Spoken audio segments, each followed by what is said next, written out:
Next మీ ఇంట్లో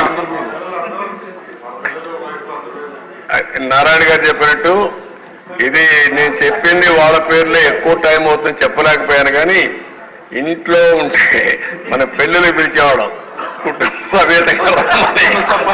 ఇప్పుడు కుటుంబ పరివారం అందరి పైన కేసులు పెట్టారు, సపరివారం అందరి మీద అన్నమాట, ఒకరిద్దరు కాకుండా అందరి పైన కేసులు.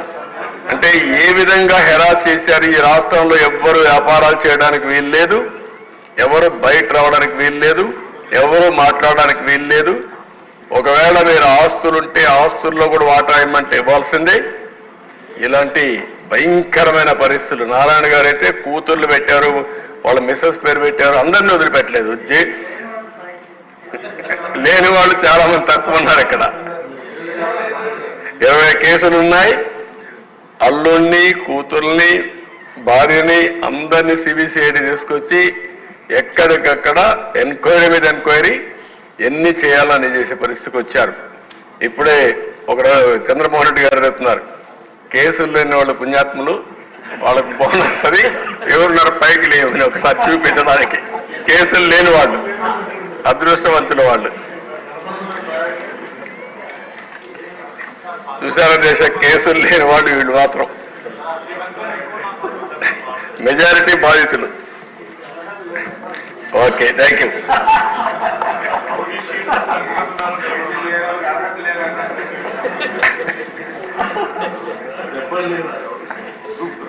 అధ్యక్ష, ఇది ఒక కేస్ స్టడీ. అధ్యక్ష,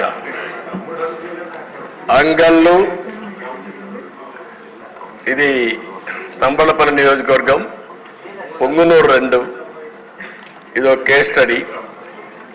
నేను ఈ రాష్ట్రంలో ఇరిగేషన్ ప్రాజెక్టులు నిర్వీర్యం చేశారు, అవినీతి విచ్చలవిడిగా పెరిగిపోయిందని 10 రోజులు కార్యక్రమం పెట్టుకొని రాష్ట్రం మొత్తం ప్రజా చైతన్యం కోసం బయలుదేరారు. అధ్యక్ష, నేను అంగళ్ళకు వచ్చి అక్కడ జరిగింది మీరు ఒకసారి చూస్తే, ఒక ప్రాజెక్ట్ని ఇప్పటికే హంద్రీనేవా కాలువలు దవ్వుతున్నాం, ఇంకా పూర్తి కావాల్సి ఉంది. కానీ దానికి ప్యారలల్గా అది వదిలిపెట్టి దాన్ని పూర్తి చేయకుండా గండికోట నుంచి మళ్ళీ హంద్రీనేవాకి ఒక కాలువ తీసుకురావడానికి ఆనాటి మంత్రి పొంగునూరు ఎమ్మెల్యే అతని కంపెనీకి కాంట్రాక్ట్ ఇచ్చి పెద్ద ఎత్తున అవినీతి జరిగిందని అక్కడికి వెళ్ళాను. అధ్యక్ష, అది నేను చేసిన నేరం. ప్రతిపక్ష నాయకుడిగా నాకు అధికారం లేదు. అదే ఆనాటి పాలకుల యొక్క పెత్తందారి వ్యవస్థలో నేను అక్కడికి వెళితే అంగళ్ళులో నేను వస్తా ఉంటే కర్రలు రాళ్లు పెట్టుకొని నన్ను అడ్డగించి నా మీద దాడి చేసి నా మీదనే కేసులు పెట్టారు. అధ్యక్ష, నా ఒక్కరి మీద కాదు అధ్యక్ష, అక్కడ 6 కేసులు మీరు ఒకసారి చూస్తే అంగళ్ళు సంఘటనలు 6, పొంగునూరు సంఘటనలు 7, మొత్తం రిజిస్టర్ చేసిన కేసుల్లో 286 మంది నిందితులు చూపించి అదర్స్ అనే పేరు పెట్టి 490 మంది అదనంగా కేసులు చేర్చారు. దిశ ఒక పెద్ద విచిత్రమైన పరిస్థితి. ఒక కేసు పెడతారు, 10 మంది ఎఫ్ఐఆర్ వేస్తారు, ఒక 5 మందిని వేస్తారు, అదర్స్ అంటారు. ఎవ్వరు దొరికితే లేకుంటే ఎవ్వరు రాజకీయ కార్యక్రమాలు చేస్తే వాళ్ళందరినీ అరెస్ట్ చేసుకుంటూ పోతూ ఉంటారు. ఇంకా ఆ కేసుని అదే జరిగింది. ఇక్కడ మీరు చూస్తే మొత్తం ఎఫ్ఐఆర్లో మీరు చూసినప్పుడు ఒక నెంబర్, కొత్తగా చేసినటువంటి నిందితులు ఇంకొక నెంబర్, అరెస్ట్ చేసింది ఒక పక్క, ముందస్తు బెయిల్.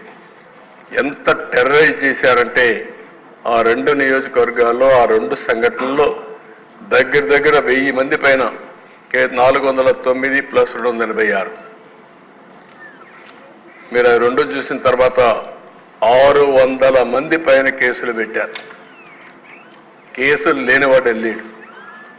చాలా మంది నెల, 2 నెలలు, 3 నెలలు, 6 నెలలు జైల్లో ఉన్నారు. ఎక్కడెక్కడో వెళ్ళిపోయి యాంటిసిపేటరీ బెయిల్ వచ్చిన తర్వాత తిరిగి వచ్చే పరిస్థితికి వచ్చారు. నెక్స్ట్ అధ్యక్ష, ఒక పక్క రాజకీయ నాయకులు, రాజకీయ పార్టీ కార్యకర్తల పైన, ఇంకొక పక్కన చూస్తే కరోనా సమయంలో మాస్క్ అడిగిన సుధాకర్ మంచి డాక్టర్, ఏ విధంగా చేశారో మీరు చూస్తున్నారు.